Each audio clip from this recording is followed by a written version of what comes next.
Football যে কতটা নিষ্ঠুর নেইমারকে না দেখলে তা কখনোই জানাই হতো না। তিনি ফুটবলের রাজা হতে এসেছিলেন, কিন্তু ভাগ্য তাকে বানিয়েছে ফুটবলের দুঃখী রাজপুত্র।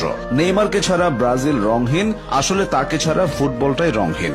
নেইমার ইনজুরিতে পড়েন, ফিরে এসে আবার ইনজুরিতে পড়েন, আবার ফেরার চেষ্টা করেন, এভাবেই কেটে গেল 10-10টা বছর। নেইমার ভক্তরাও শিখে গেছেন অপেক্ষা কাকে বলে, আক্ষেপ কাকে বলে। ইনজুরি মুক্ত নেইমার প্রতিপক্ষকে কি করতে পারেন তা সবারই জানা, কিন্তু প্রমাণের সুযোগই তো পান না।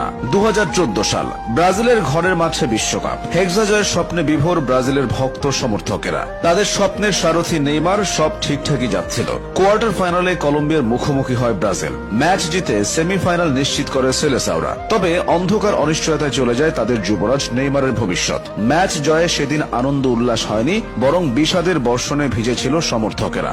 কলম্বিয়ান খেলোয়াড়ের করা এক অপ্রয়োজনীয় ট্যাকেলে শত কোটি সমর্থকদের হৃদয়ে রক্তক্ষরণ ঘটিয়ে স্ট্রেচারে করে মাঠ ছাড়েন নেইমার। মেরুদণ্ডে বড়সড় ক্ষতি হয়। তারপর থেকে বারে বারে ইনজুরিতে পড়েছেন, হারিয়েছেন স্বাভাবিক ছন্দ, জুটেছে অভিনেতা তকমা। রাজপুত্র থেকে রাজা হওয়া হলো না। নেইমার সম্ভবত বিশ্বের একমাত্র ফুটবলার যিনি কিনা টানা 3টা বিশ্বকাপ ইনজুরি নিয়ে খেলেছেন। 2014 বিশ্বকাপের ভয়াবহতা ভুলে 2018 সালের বিশ্বকাপে এসে আবারও দুঃসংবাদ পান নেইমার। এই বিশ্বকাপে তিনি পুরোপুরি ফিট ছিলেন না। তার উপর প্রতিপক্ষ খেলোয়াড়ের ট্যাকেলের পর বারবার মাঠে ড্রাইভ দেওয়া নিয়েও সমালোচনার শিকার হন। এরপর আসে কাতার বিশ্বকাপ, এবারও ইনজুরির হানা। তবুও ক্রোয়েশিয়ার বিপক্ষে নেইমার সেরাটা দিয়েছিলেন। বারবার প্রতিপক্ষের রক্ষণে ত্রাস ছড়িয়েছেন, গোলকিপারকে কাটিয়ে দুর্দান্ত গোলও করেন। তখন কে ভেবেছিল কয়েক মিনিট পরই আরো একটি দুঃখের গল্প রচিত হবে? মেসি রোনালদোর মতো নেইমারও বড় বড় শিরোপা জিতেছেন। ব্রাজিলের জন্য মরীচিকা হয়ে থাকা অলিম্পিক ফুটবলের সোনাও ধরা দিয়েছে নেইমারের সৌজন্যে। তবে সেসব এখন সোনালী অতীত।